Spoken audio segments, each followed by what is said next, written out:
Well, this is rather nice, isn't it?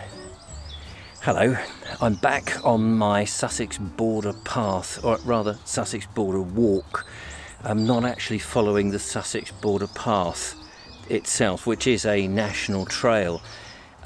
So I'm following the border, as you probably know, between Sussex and all the other counties around it. So Hampshire and then later Surrey and then of course Kent. But I'm still only fairly near the beginning, even though I've done several of these. And today I'm over the border into Hampshire. I was in South Harting on the last episode, which I'll link to. And now I'm in Sheet, a lovely picturesque English village called Sheet, like in bed sheet, S-H-E-E-T. And I'm starting here by St. Mary Magdalene's Church, which I believe the foundation stone was laid down in 1867. And that's quite late for a church, even though the area here was mentioned in the Domesday Book. But even earlier than that, I think there's evidence in some treaty or some parchment of AD 70. So it's very old. It's very quiet as well, apart from the occasional van or car going through.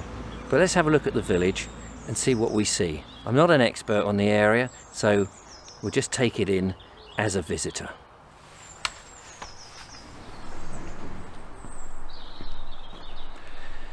So what I think I'll do is, quite often I like to walk around the church and just have a look around, see what I can make out from it, and then go in and see if we can get in and have a look and see what's inside. And then we'll go and have a quick look at the village and perhaps take a walk in the area, just to get to know a little bit what's on the border between Hampshire and Sussex.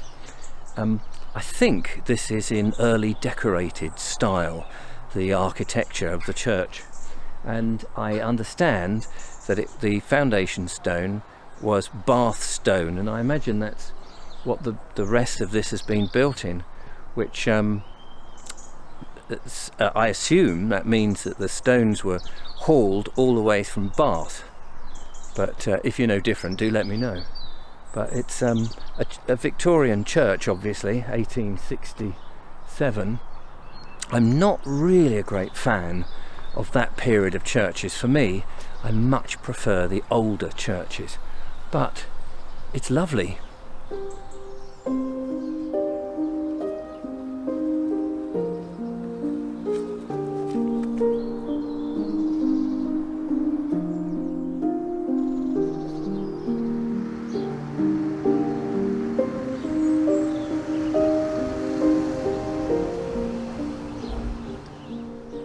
This is the War Memorial, just outside the church, and I gather it records the names of 20 of the men from the village of Sheet who went off in the Great War, and after which this was first erected, who lost their lives, and there may have been others, of course, who came back, and we hope there were, and then further added another 6 men who also lost their lives in the Second World War.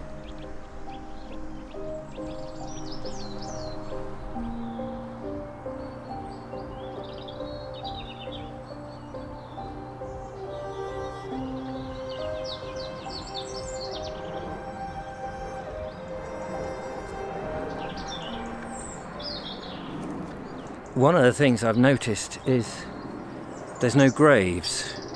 So there's no graveyard here.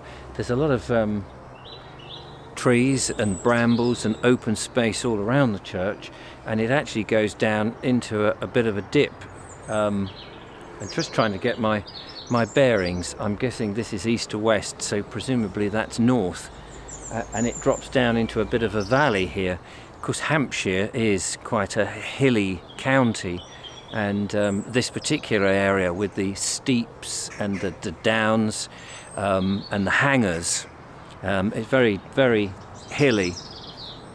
And in fact, the village of Steep is about a mile just up the road from here, but that's further in. That would be a lovely place to visit on another video.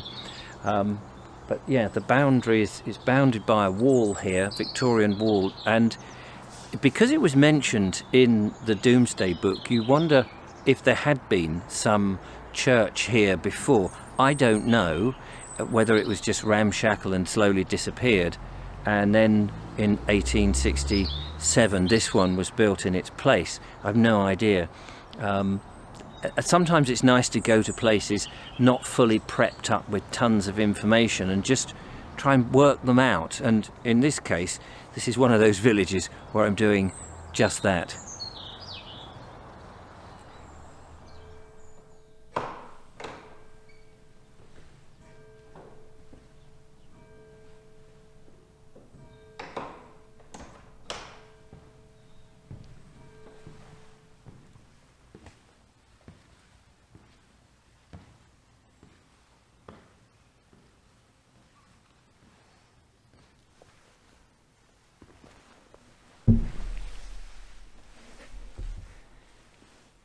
There's a lovely light. The sun is just coming round, and of course it's winter and the sun is low, and it's coming round on the south side of the church through these leaded windows, and there's a lovely light that's just streaming through. It's a bit of a cloudy-ish day. It's not a bright sunny day, but you can imagine on a much brighter day the vibrancy of the sun bringing in its not only light but warmth into the church up here on this rised area above the village.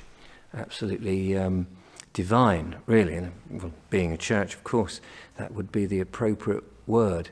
It's fascinating actually when you have a look at a more modern church than the older church. You can see, instead of perhaps just stone floors or brick, it's got wooden floors with a central aisle with that red and black diamond shape or colours going down the main aisle there, and the creaking of the timber when you're here on your own just adds to the atmosphere.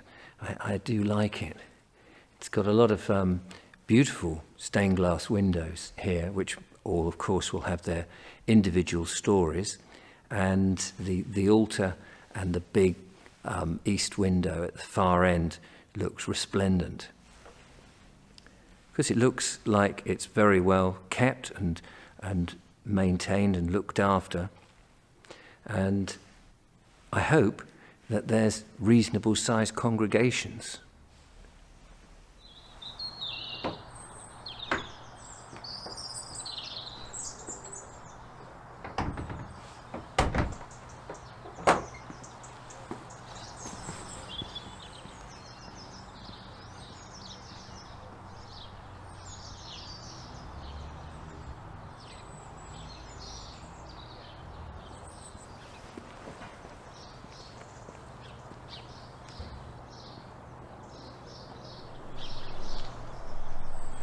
But this is very much a Miss Marple type of location, isn't it? Your village back in time, the sort of quintessential English that I'm looking for. You've got a triangular village green, and you've got around it, the heart of the village, these beautiful old houses with their hanging tiles, a little bit of flint on some of them. The old post office behind me, with its Georgian windows, its bay windows, some of them probably timber framed behind the front veneer, a massive great big tree in the village green, and then here, absolutely archetypal English, a red post box and a telephone box. How brilliant. A K6 in actual fact.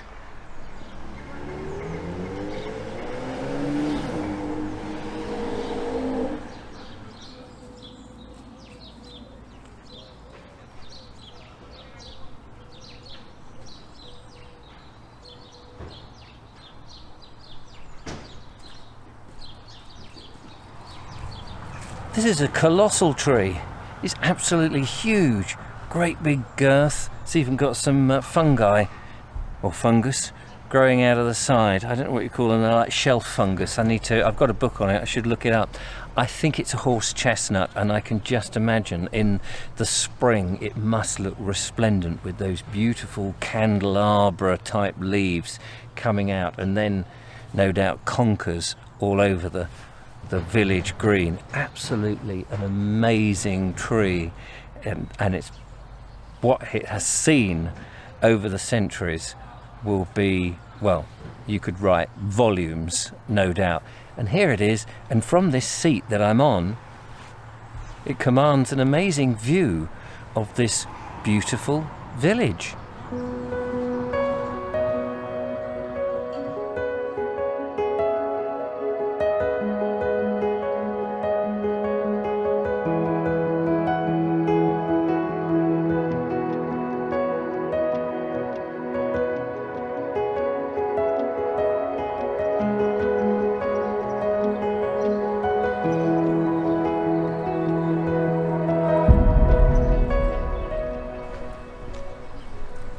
Just leaving the village now, or coming down to one of the ends of the village, past these rather charming houses here.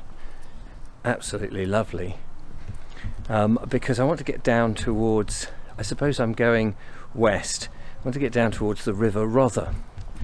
The River Rother runs past the village, and I gather there's a little turning called Mill Road, which belies the fact that at one time there were working mills. And I had a quick gander on Google Street View, and if you wind your way down, there are a couple of buildings that were mills, and they're marked on OS maps. You can't really see very much these days because they've been turned into domestic households, so I won't go down there, but I want to go across the main busy road and see if I can get to the bridge, because I think there's a little walk just close to that goes through some of the wood. Now, I'm not quite sure. There's reference to Sheet Common. I don't know where that is. I don't know if there was anything on there now, or whether it's been built on in more modern times. I'm just passing here. This whole wall and this section here is Sheet House, which I assume at one point was and probably is, a very prominent house in the village.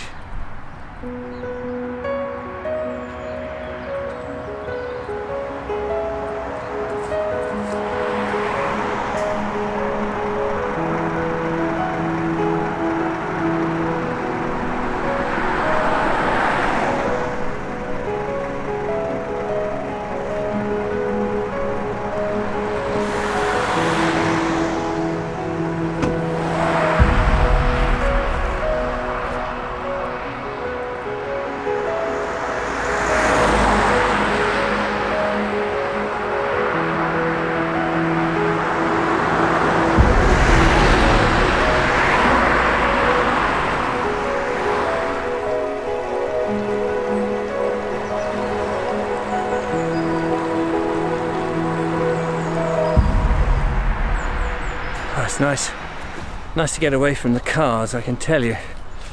Now the river is running a little down to my right, but it looks like the bridle path, that's a dead end that way, goes this way. So let's just have a little wander and see some of the landscape round here. There's a lovely sign up here which gives us an indication of where to go. I mentioned that it was hilly, and we're walking through what looks like a little channel between these two hills up here above me, which is lovely in actual fact. Very different from being down in Sussex, which is rather nice, and I think this is heading westwards. Anyway, as I said before, it's the river, of course, probably brought wealth to Steep, I imagine, the Rother, passing through with its mills. I assume that these would have been grain mills making corn back in the day. I don't know, but possibly paper mills as well, who knows? Well, somebody obviously does. But this is very lovely, lovely little channel here to get away from all the noise of the cars.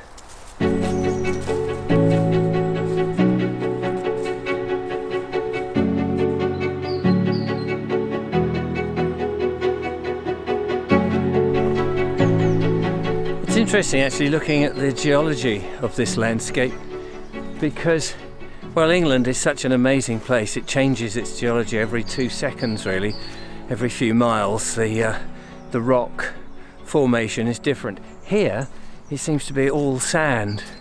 You've got these great big, almost cliff-like dunes, you could say, of sand all around. Oaks are growing, and I imagine beech trees, and plenty of holly, giving the impression that this must have been an ancient track or something back in its day. Perhaps with the Rother so near, you know, it makes me think of smugglers.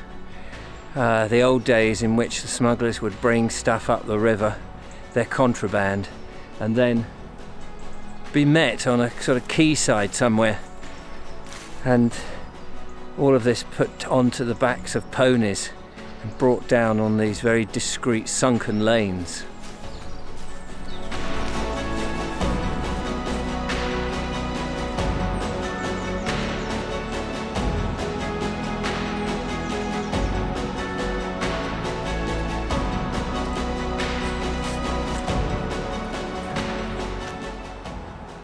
Well, I saw the little ziggy-zaggy steps there, and I thought I've just got to come to the top of the sunken lane and see what's here.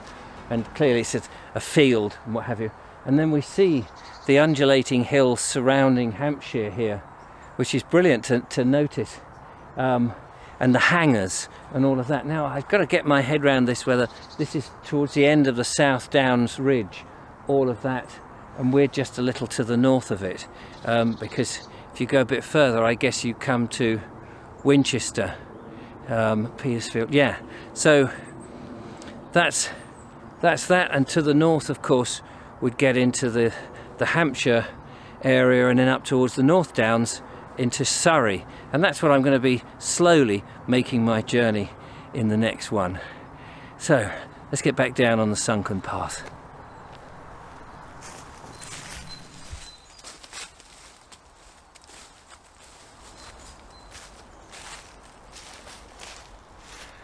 Well, I'm not really sure how far this goes, but I assume if it continues in a straight line, and if the path went on going west, I'd come back to the border with Sussex.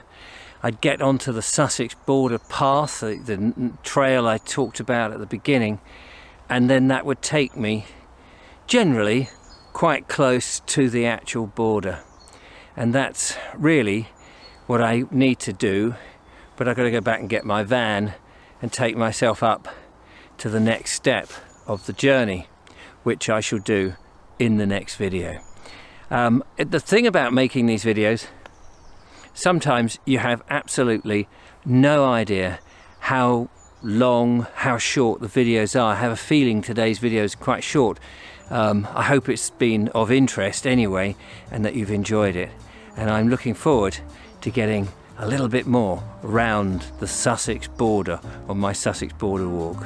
Anyway, thank you for watching. Don't forget to follow, like and subscribe, become a patron, support the channel, and I can continue to put diesel in the van and get off to these interesting places and beyond, other places too. But until next time, thanks ever so much for watching. Take care. Bye-bye. Do that another day.